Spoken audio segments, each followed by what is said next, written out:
some UFO stories begin with radars, others begin with pilots. This one begins with something far more ordinary, a family running out of coffee. On the 23rd of September in 1996, 4 people were driving in a car near Newton of Falkland in Fife. They claimed they saw something extraordinary, a large black triangular craft, strange lights emanating from the forest, and dozens of small grey beings. It became one of Scotland's most controversial UFO cases, and according to researcher Malcolm Robinson, it still stands the test of time. Hey, welcome back. Fancy seeing you here. As per Dave's intro, we're switching gears again. We're coming with a really different story because we're not actually just going to be talking about UFOs. We're going to be talking about little grey beings. And Dave, you know I love the little grey beings. I love the tall ones. I love the short ones. I love the round ones. And I'm looking forward to getting into this one because when I was researching this before starting to film, I didn't know about this case. And the things that I've read, I'm a bit annoyed that I don't know about it because it sounds really, I want to say cool, and I also want to say horrifying. Yeah. Oh, I love it. I'm looking forward to this one, Kyle. I can't wait to dive into it.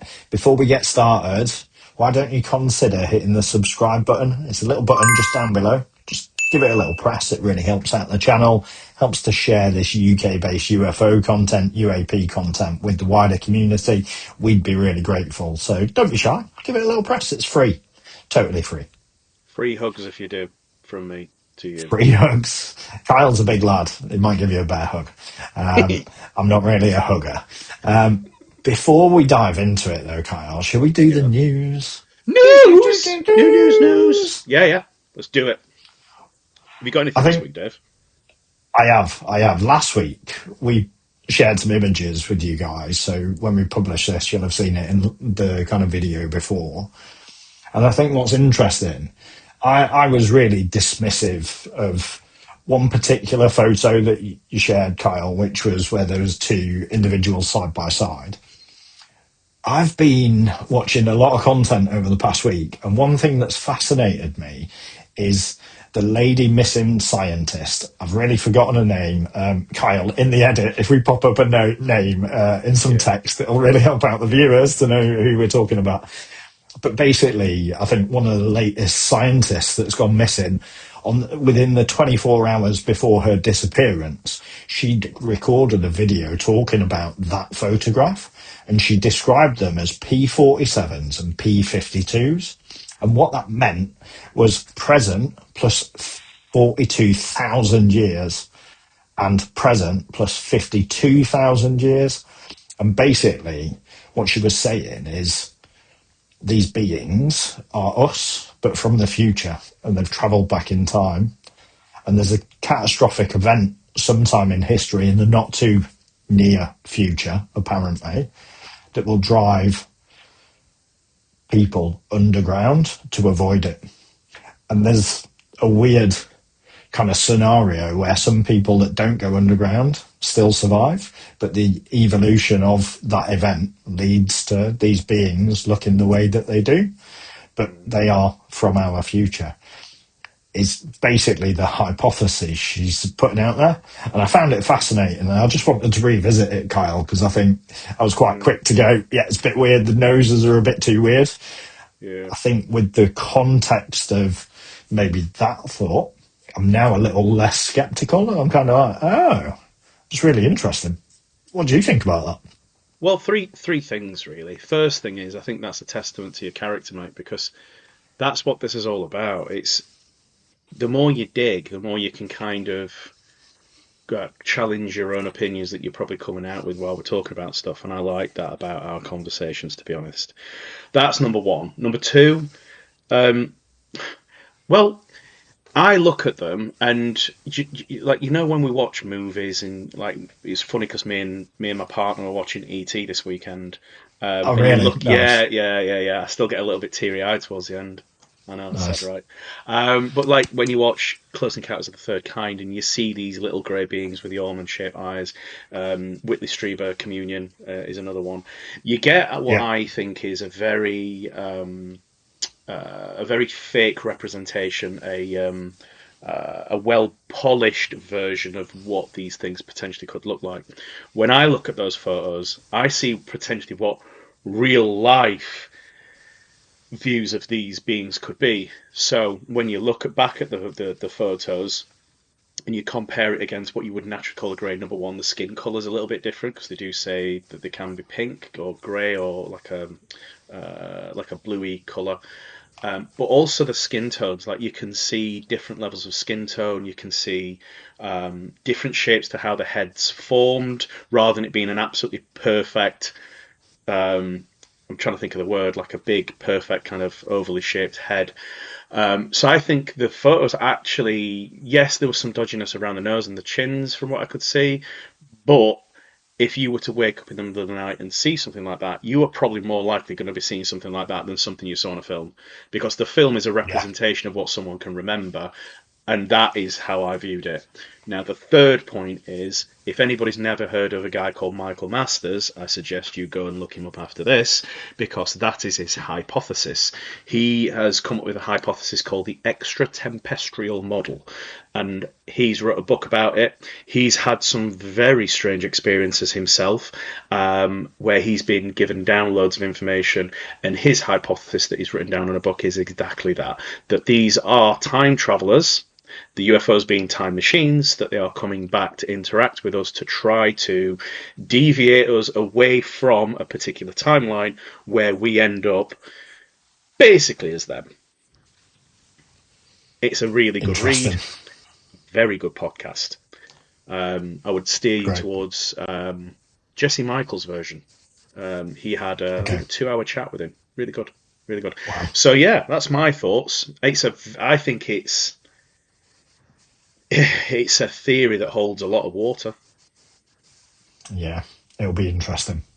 Mm. Interesting to see how that progresses given the current state of the nation. Yeah, that's the other thing I was thinking with everything that's going off in the Middle East. You talk about a catastrophic event happening to sometime soon. I think now more than ever, there's a lot of us out there that probably look at it and think it could happen. Yeah. Not good. Agreed. No. No. Mm. I've got something. Okay. Good. Let's lift up the spirits because that was Let's a get the bit tone somber. up. Yeah, I mean, obviously we're all praying for disclosure right now. I keep my ear to the ground on things. Often I'm working and I've got YouTube on in the background, catching up with whatever's happening in the day. So way back a couple of months ago, when they started to talk about potential disclosure from Donald Trump, they did talk about May. There was a date of the 11th of May highlighted as the potential point that he was going to come out and give a speech. Obviously, as we record this, we are on the 6th of May, so we're only around about a week away from that date. And there's been some pastors in America being interviewed that they've been approached by the American government, and the approach has been around the pastors. And anybody who doesn't know what a pastor is, in the Catholic Christian faith in America, they have pastors, they have a congregation, and they preach the holy word of God. They are being approached to prepare themselves for the announcement of disclosure that we are not alone, and for the potential impacts that that might have within the religious circles and how they need to get people more grounded with what the truth might be. Then link it to the fact that there's rumours that this is all going to happen at once. Aliens.gov, disclosure, all coming really, really soon. Pavel on Psycho-Activo said he was expecting it as early as Tuesday this week. Now, we're recording this on a Wednesday, and it's not happened yet, but we are approaching the weekend, so who knows? We could be recording next week in a whole new world. Scary thought. Very interesting. Very interesting. Scary but exciting thought. I'm apprehensive. I think that's Why? the word I'm going to use. Let's explore that. Why? I think, is it true? Is it true? Is what the media machine are going to put out there really true? Or is it yet more diversion to hide the horrors of the current modern time? There's a war that feels like it's cover up for the Epstein files because that's so wide reaching. And now, is this a cover up for the war because we're committing atrocities? Like, what always feels like there's a look over here, don't look over here. Yeah. And my worry is at the point that the US government are the people that's driving this forward, there's an ulterior motive, a false flag operation, if you like, I down the think, rabbit hole. But yeah. that's what I'm worried about. I wouldn't say that you're down the rabbit hole with that. I think there's a lot of people in the topic that probably feel very, very similar to yourself. There's a famous comedian called Tim Dillon who's not really in the UFO sphere, but it's even being picked up by them that there's something coming. And they're saying exactly that. Like, we smell a rat. You're doing this just to divert attention. And it's dirty disclosure, if anything. We're not getting it because of the fact that we want to move ourselves forward as a species. But this is politics, right? This is what they do. They want to hide something. They'll bring something out for us to grapple with because the general population has an attention span of about 15 seconds. So you bring something out like that, they're going to not look at what they're actually doing over here. What we have to do is, if that does happen, we have to pick it up and we have to make of it something positive, that we're in a new world where... Because I'm very much in the camp that believes, I think there's an overwhelming amount of evidence that it's real. I'm kind of at the point where it's, if we get it, I think, look how far we've come in the last 100 years since the cover-up really started. So there's that aspect to it as well. So let's see. I mean, I would be ecstatic if it happened, but also think of the other things that's happening around us. We've got Steven Spielberg's film coming out soon. That was heavily highlighted as a potential tipping point for the subject. There's even more, I would say, kind of films coming out soon. Anybody that knows Jeremy Corbell, there has been a really random announcement in the last week that he's got a documentary coming out about him, and they're saying that this is seriously significant as well. That drops on the 12th of May, so I'm going to be watching that hopefully next week. And there's some information that they're releasing on that. Yeah, so there's a lot happening. Yes, you've got the war that hopefully I've been reading the news this evening. It's potentially coming to a close, so hopefully it does. Hopefully we get to next week. Hopefully we hear something and it's after the fact rather than in the middle of what's happening in the Middle East. Fingers crossed. Yeah. And if you guys haven't noticed, the most important thing that's coming up is the Mando and Grogu movie is dropping on the 17th of May. I'm a massive Star Wars fan. Appreciate it's not alien related, but it kind of is. So 17th of May, I cannot wait. I watched a video about Star Wars today, and it's something that we could go off on a complete tangent with, so it might be one for 100%. Offline, mate. We'll save that for Friday. We'll save that for Friday. Amazing. Okay, good. Any more for the news? Or no, all I've got for this week. Let's do it. Okay, right. We're going to get into the topic now, guys. I'm going to walk us through today's topic. So as we started... So this didn't start with a radar or a pilot. It started with a family running out of coffee. Coffee is very close to my heart, so I think this one resonates even stronger. I think let's set the scene though. So Falkland Hill in Fife. This is a really rural location. Lots of farmers' fields, lots of countryside, kind of middle of nowhere really. In rural Scotland. So look it up on Google. It's farmland. It's the edge of the forest. There's a large hill that's rising up above the landscape. And then if we're thinking about this family taking that drive to go and get this coffee, it's a quiet drive to a rural village called Fruquet. And the pronunciation of that's really interesting because how it's spelt as it's written doesn't look anything like it. But I spent some time as I was pulling together the research for this episode to make sure I pronounced it correctly. So the four witnesses is Mary, her son Peter, who's 10 years old, her friend Jane, and Jane's daughter Susan, who's 16. And none of them were expecting what was going to unfold on that drive. So they run out of coffee, they get in the car, they're off to the local village to go and get some more. And as they drive in through the countryside, the first encounter is a large black triangular craft, absolutely huge based on the description that's shared. It's hovering motionless above the field and the road. It's so large. And there's two twisting columns of circular light descending beneath it. As they drive along, the lights extinguish and the craft departs instantly.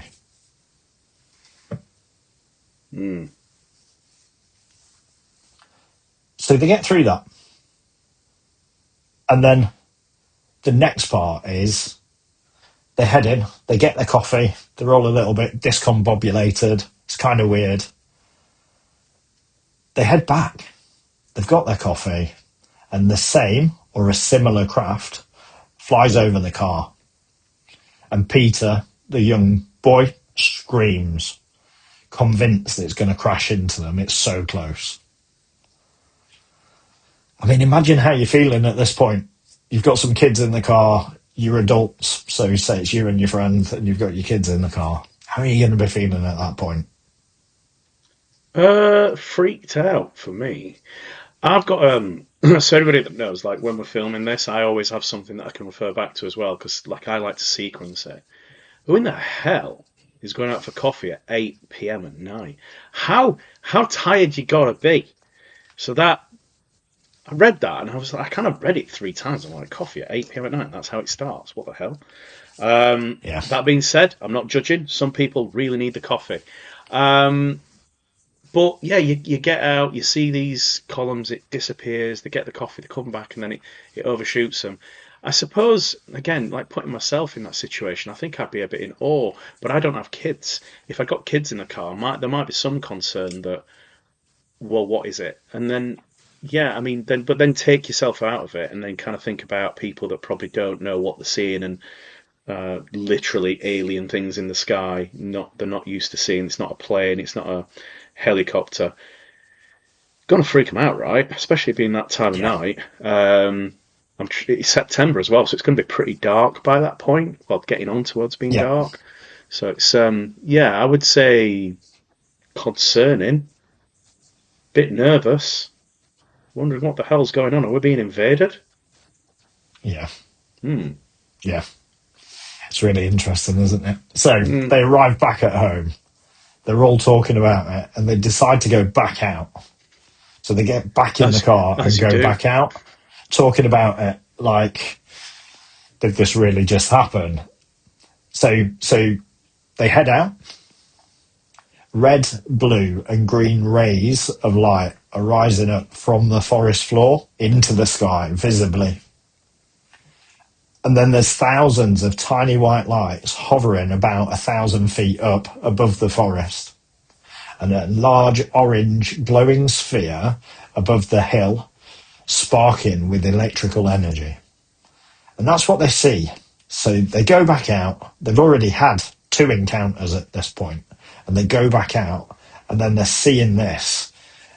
Now, are you more scared? Are you less scared? Like, what's the feeling? I think for me, I'm like, whew, imagine like the anxiety, like the apprehension, the kind of, tingling excitement or fear. I think I'd be thinking about the scenario. So you've seen something once, you've then seen it twice, you've gone home, you've wanted to go out, maybe the inquisitive nature of the moment gets the better of you. You want to go back out, you want to see if there's anything else, so you go back out, not necessarily probably wanting to see anything, but be kind of like, for me, it'd be like taking the moment as regards to what's just happened. Can you see something? But then to see something different again, really close up, obviously interacting with the atmosphere. At that point, you've got to think, okay, there's something really significant going on here tonight. What's here? Is it governmental? Is there something to do with the Air Force? one of the comments that one of the witnesses apparently said as well is that on the time leading up to that first instance, they'd seen lights in the sky anyway. So, I mean, Yeah. us being into the subject, you've seen lights in the sky, black triangle twice, now an orange orb ball squashed, electric, lights everywhere, lights coming from the floor of the forest coming up. What in the hell do you think? You're thinking something's landed, something's here, this doesn't look like a plane. Yeah. What the hell is it? It's crazy, isn't it? Would you go up? Would you try and investigate, or would you run away? Because there's no I walking think either way. You're either getting there or you're going. I think I'd observe in the car for a while Yeah. with the Would you doors do the locked. shuffle? Yeah. Yes, definitely. For those of you that don't know, old-fashioned car doors used to have like a little notch that you pop down. It's not like that anymore. We have buttons. Okay, so they've made it to the edge of kind of this area, and they stop. And in front of the forest, there's a long column of blue light and hundreds of small grey beings, about 3.5 to 4 foot tall, pear-shaped heads, almond-shaped eyes. They appear to be carrying boxes or cylinders towards a larger structure which looks to be hidden or obstructed by the forest. There's some taller grey beings standing to the right, and then, strangely, there's smaller beings drifting across the field inside bubble-like spheres. And I think almost like cocoons is how it's described. So, we just wanted some coffee. We had 2 encounters with a massive black triangle unidentified thing. We've gone back out, maybe a little bit caffeinated. We've then bumped into a load of light, weird orbs in the sky, this glowing electrical orange orb on top of the hill. And then there's just a load of grey beings wandering around and floating things, creatures inside floating bubbles. Would you run now? I think I would. My heart would want me to say no. My head would say I don't know. I don't know what I'd be like in that moment. I don't know what it is with me, but day and night, if it's in the middle of the night, I think I would be. I would think I would be nervous. I would want to kind of. I know this sounds mad, and you probably won't believe me. I want to say hello. I would want to say hello. I don't know why. I just would. But it's the strangeness of the situation because, like, again, going back to kind of the bits and pieces I've got here for reference, the movements just sound strange, and I think that's it. It's not like you're seeing something humanoid like that's moving like we're moving. It's in the middle of the night. There's lights everywhere. You've got to be wondering if Yeah. there's an actual invasion going on, and then these things are moving in a way that doesn't make sense, and they're obviously carrying out tasks. And then you've got taller ones that seem to be observing and dictating what's going on. And then the bubble stuff, like, what in the hell is that about? But they are actively doing something, right? There's some Yeah. task there that they are trying to achieve. They're there for a reason. They're doing something. They're on task. It's not like they're pottering around. No. So what in the hell is in that wood? What is there? They're dropping something I off? dread to think. Yeah. Building rations to return to somewhere. I don't know. It's so strange, isn't it? So Yeah. strange. So, at this point, the young daughter of Jane, Susan, screams, "Mum, there's one standing outside of the car." And then they put the car into gear and they start screaming away from the area. As they did, there's a tremendous burst of bright blue light that engulfs the entire area. They're aware that they were I there. think, yeah. I think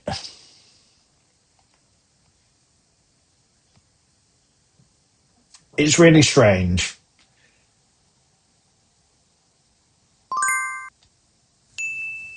They went back,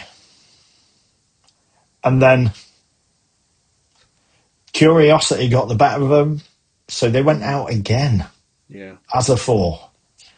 And then this time, pretty much the same scenario unfolded. So the same lighting, edge of the forest, the little individuals. Don't want to make any judgments about the kind of, what these beings were just, carrying the cylinders around, being kind of overwatched. But this time, Jane, who's the youngest girl, claimed that while looking at some of the creatures in the wood, she felt her head being pushed downwards towards the front of the car. And it was almost as if something was trying to take her. And she describes then seeing a strange land. And I think this is probably the most controversial part of the whole scenario that these people faced. Obviously, it's really hard because it's, people witness testimony. Yeah. Both Kyle and I have had experiences, and we are kind of open and curious. But if you're a non-believer, we'll come on to it. We always like to do a skeptics and a non-skeptics segment, so we will do that even today. But I think it's quite interesting, this, physical encounter, for want of a better way to describe it. What's your thoughts on that, Kyle? It's the interaction. So, like, when you look at the law in regards to, and it's funny, like last week we were talking about, you've got to get right with the fact that if you're seeing these things in the sky, something's driving it. There's pilots of some sort. Here we are, we're talking about one where they are interacting with observers of whatever they're doing, and the interactions, and there's some other stuff when we get onto the whole skeptic believer part, which I'm going to refer back to, but the things that, I mean, again, she's a child, and the sensation she's feeling, like her head was being pushed in a certain direction, that is probably an interpretation of someone mentally trying to take control of her thoughts and her actions. That is probably how it would feel. It's also the point of her turning and seeing something outside of the car closer. Now, I've got images of it stood right next to the car looking in. They would probably do that as well, because they are clearly inquisitive beings. That's the reason why they're here and they seem to be observing. Yeah. They would come close. They have nothing really to fear from us. I look at that situation and I think at that point you are going to be absolutely, to quote a line we're saying in Yorkshire, bobbing your pants. You are going to be in a particular point where you are like, I need new underwear. And I probably would also be part of that, because there's a difference as well. Like, if it's a fair and equal interaction, you're there, you are inviting something to come and meet you. It's like any social interaction. You go towards someone comes towards you.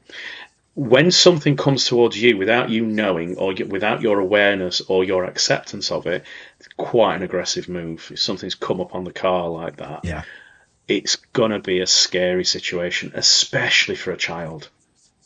Yeah, of course. Yeah, I can't imagine. And only 10 years old, quite young. Yeah. Scary. Yeah, agreed. So really, that's kind of the end of the encounters at that point. They head back. I think they stop going and being brave, and good for them, stranger danger. But it kind of gets weird, even more. So months later, kind of several weeks later, they're still being interviewed. And during a particular interview, a couple of people are interviewing the young boy, Peter. And during that interview, he claimed that there were 3 of the creatures standing outside the window where they were being interviewed. And when his mother, Mary, looked, she could see a shimmer, but the boy could see these 3 creatures. Also, during that time, a triangular craft reportedly floats over the house. Yeah, yeah. It's I think that, they've took yeah, interest. There's clearly interest in this yes, family, and they may like remember back to my point before. Who goes yeah, out looking for coffee at 8 p.m. at night? yeah, Now, if you believe abduction law and you look into it and the amount of times where people who have been abducted or had these kind of interactions, they will say they are they do things that are out of character that they are driven to yeah, do and they don't know why.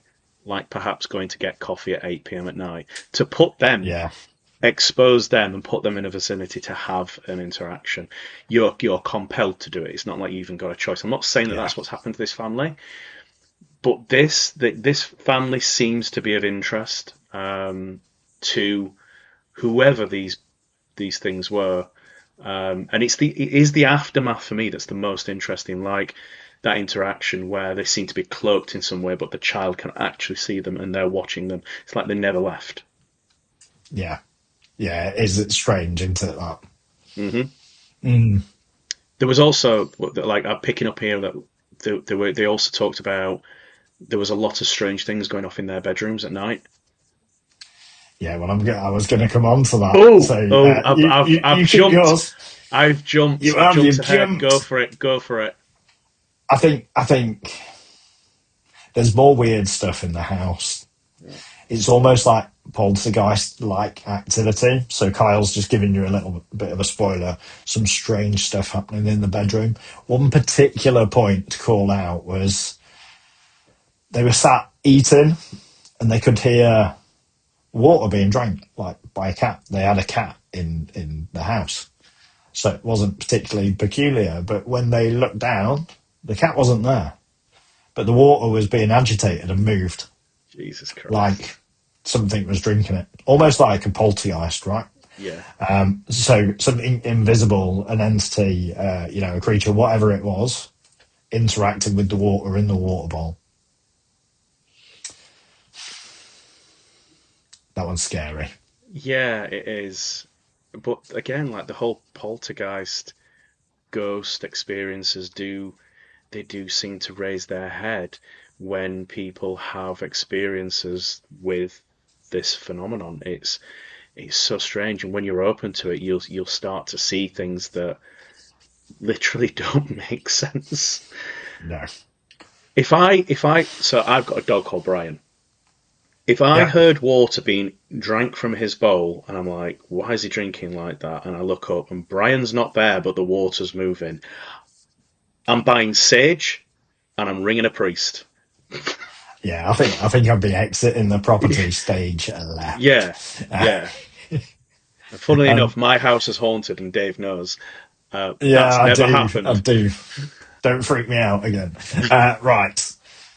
There was another scenario. So Peter, the young boy, had a friend over playing, and whilst they were playing, the friend looked out of the window, and there was a little white creature just free floating outside of the house.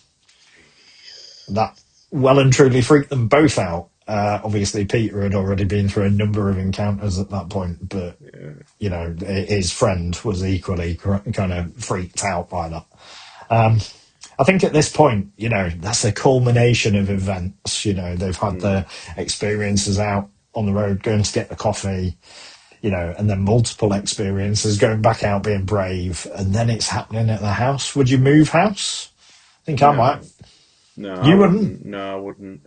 Um, I think it's probably a realization that I've had in the past is that it's not often the house that has the problem; it's the people. You move, it's just going to follow you. Um, I Yeah. come. It really feels as though for this particular period, the family was interested, and I don't think it would have mattered where they were gone. The Yeah. interest doesn't go away, and it seems like it came to an end, but for whatever reason they were put in a position where they saw more in that night and the subsequent months when things were happening at their house than anybody would have possibly seen in their entire life. Yeah. It's a crazy set of circumstances, this one. I'm really gutted I Yeah. didn't know about this one before. I want to know more about it. Oh, I love it. I love it. I love it. I love it. Okay. So I'm just going to think about this from a skeptic's perspective I for a like this second bit. then. Maybe it's pea harvesters, rural Scotland, farm workers, lights mistaken for something extraordinary. I think, in my view, massive pillars of lights. I think maybe workers moving around from a distance, maybe not recognise them. But I'm not sure farm workers particularly look like 3.5 feet. Pear-shaped head, almond-shaped eyes. Even if they had any level of protective clothing on, there's no protective clothing, certainly in 1996 that I was aware of that had that kind of look to it. Mm. So I don't know if I buy that. What about you, Kyle? No, I don't. I think if you're looking at someone from a distance, you can still see range and the kind of height of the person using the surrounding environment. You would also be able to pick out clothes. Yes, it's at Yeah, night. Yeah, I take your point. Lights in the sky, but the other light, that's clearly strange. If yeah, there is any kind of agricultural happenings in the area, I would say that the family would be used to it at that time of year. So they would be in and around the area and they would know what things are happening. This was clearly different, clearly grabbed their attention, and it clearly wasn't normal. yeah. Mm. Okay. Right, a couple more slants then. So no witnesses can be traced today. So They're not. makes verification. No, no. Genuinely didn't And know as that. I That's understand it, interesting. I think this family moved to Wales and haven't been kind of spoken to since in the Fife area. And maybe I Wow. don't blame them. So yeah, quite interesting. And maybe that says more than it doesn't say, in my mind. I think so. No witnesses can be traced, making the verification impossible. The possibility of fabrication or exaggeration, that is possible. Mm. I think the scale of the claims, hundreds of beings, bubble transport, poltergeist activity, it could be perceived to stretch credibility. Like, and, really, what would be the strongest skeptic view?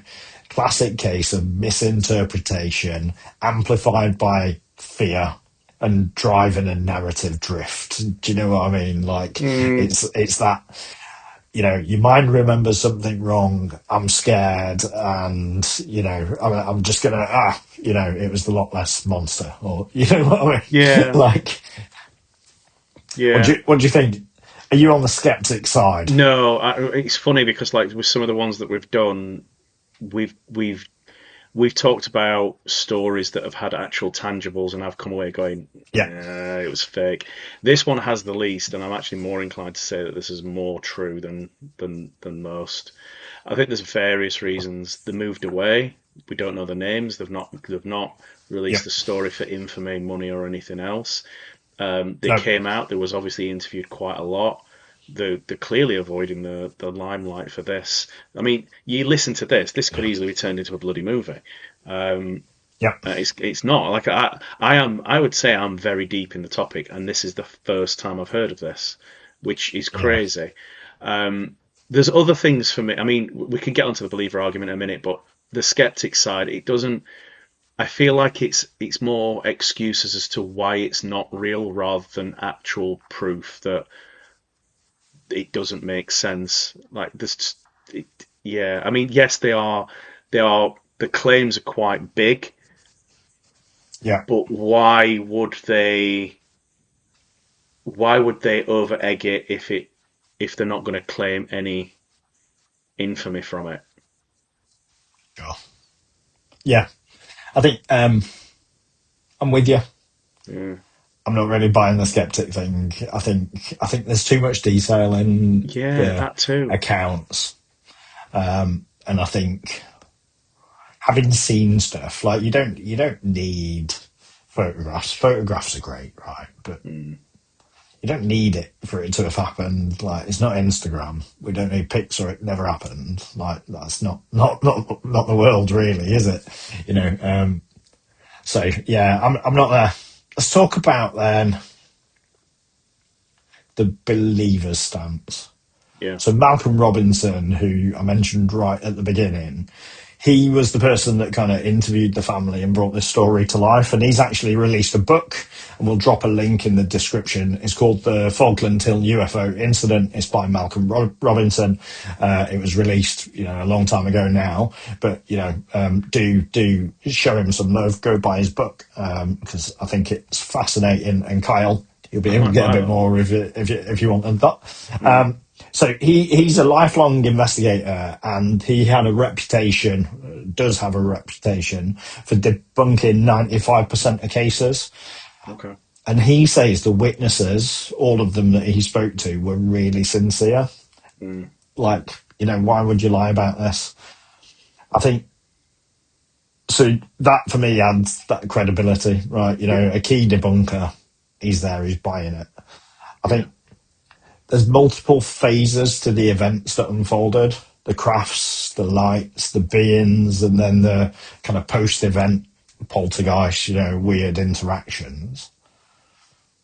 I think even if you use some of the skeptic arguments, none of them would explain the triangular craft, the columns of light, or the flash in the area. And I think you've already touched on this. They weren't seeking infamy. They weren't seeking attention. There was no profit. They moved away soon after, actually. So it was quite soon after, kind of according to my notes. And then the high strangeness is not a reason to dismiss, but actually should be a reason to investigate. So, like, if I was taking the believer's stance, there's some kind of arguments to go, yeah, well, maybe. Yeah, for the believers argument, 'cause, like, I'm going through some of these points again. So you got to go back. You can't look at a story like this based on what we know now. What you have to do is you have to take the learnings of what we know now, and you have to superimpose them on what was recorded at the time, and see if there's any kind of correlation between what we now see as the general rule of what these kind of interactions are like to help it make sense. Because, like, for example, if, like, at a really simple level, if next week we find out UFOs are real and they only ever have blue lights, you look back and you go, well, there's a load here that's red. That doesn't make any sense with the new rule set. So, but if you go back and go, blue lights, holy shit. Yeah. You get my meaning. So, looking at this, I'll bleep it. So like, looking at that, number one, the high strangeness. I'm going to come back to it. The high strangeness of them going out for coffee at 8 p.m. That doesn't make sense. It's like they were compelled to do something as a family. Now, the other point, why does the entire family go to the shop for coffee at 8 p.m.? I just like, you're in the middle of nowhere. It's 8 p.m. and your shop closes at 9. You've got a half an hour drive and you need coffee for the morning. Okay, reasonable. Yeah. Do you know what? Makes me think about that a little differently. I should follow my own rule. It's not like Starbucks was on every corner at 1996. Fair point. Of course, it definitely wasn't. And in rural Scotland. Yeah, and I've driven around rural Scotland, so yeah, you do have a point. I still think probably on the grey area, the entire family going, you could still get away with one going if it's a full family. You could, but what's there to do in 1996 in rural Scotland? Stay in your farmhouse, your local property, or it might be the only interaction you get outside of, your residence. For all the youngsters watching, there was a little thing called the PlayStation that was released in 1994, so they might have had one of them. You never know. Anyway, maybe. The girl in the back that said it felt like her head was being pushed forward. Again, that really links back to what a lot of people say, where they're not in control of their own actions. You have the point that got picked up on, which was around the time that when they kind of looked at the object, it said it told. Does this ring true to you? It slowly tilted onto its side and then shot away at high speed. Now that rings true to what you was like when you saw your triangle, but also what the great Bob Lazar says that's how they apparently move. They tilt and then they get pulled forward. The gravity drive, gravity engine. There's a documentary about that. Go watch it about Bob Lazar. Yeah. The flashes of light, the intense electrical atmosphere, the static in the air. These are all Yep. things that, as more and more people come out, seem to be correlations. So taking that, putting it over the top of 1996, it feels as though there's a lot of circumstantial stuff where you look and you go, this sounds like a lot of other stuff. Yeah. So yeah. Do you believe? Yeah, I believe this. I genuinely believe this. I'm actually going to leave this recording and try and find some more information about this one because I like this one a lot. I love that I was able to bring this one for you, Kyle, and I love that I've been able to bring it for you guys so we can talk about it. Drop a comment below. What do you think? Are you a skeptic or a believer? Let us know why. We'd love to hear from you. I think for me, this case blends craft sightings, entities, light phenomena, poltergeist activity, if you want to call it that. And it's really one of Scotland's most bizarre and most controversial and really one of the most enduring UFO stories. After decades, we still don't know what really happened that night in that location. If you've got any more details, share it, drop a comment, drop an email over it, contact us at UAP Network. We'll drop the email address. Don't send it to the one that I just said because I said it wrong. It's contact uapnetwork@gmail.com. So do send it there. Just let us know if you've heard about this, if you have some thoughts. We'd love to hear from you. I'll go one step further as well. Because this is not a known case, Dave. If this happened to me, Yeah. if this happened to me, and I use YouTube like 99% of everybody right now, if a YouTube video came up talking about something that happened to me, I'd watch it. This is one of those cases where you're not going to be getting bombarded with videos. So if you're watching this, and this happened to you, I would love to talk to you.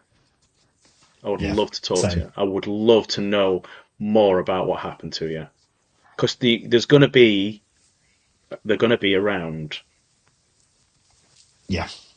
And interestingly, if Malcolm Robinson hears of this or is watching, get in touch. We'd love to chat to you. Yeah. Maybe we could do an interview. I know we're a really small channel, but we're super geeky about this, so it'd be great just to have a chat. Kyle will buy you a coffee. He loves honestly, I love buying people coffees. If you follow me on my work channels, that's all I do. Amazing. I think that's it for this week, Kyle. I've really enjoyed this one. I'm fascinated by it. Equally, like you, I want to do some more digging. I've got another one as well. That's a very similar time period that we're queuing up for next week, and I'll tell you about that separately. But that references 40 minutes of footage. The reason why we haven't covered it today is I haven't yet found the footage. So that's I need to do some offline digging. Yes, mate. I'll send that to you separately. We'll share that with you guys hopefully next week, but if not, in a few weeks. That's all for this week. Listen, thanks so much for tuning in. It's been great to see you. Do drop us an email. Let us know. Have you had any weird experiences? Is there something you want to talk about? Do you just not believe us? Let us know. Either drop a comment or drop an email. We'll pop it up on the screen. We want to bring this channel to life for you guys. We've shared our direct experiences. We'd love to share yours with your permission. Don't forget to like and subscribe. Send us an email and we'll see you next week.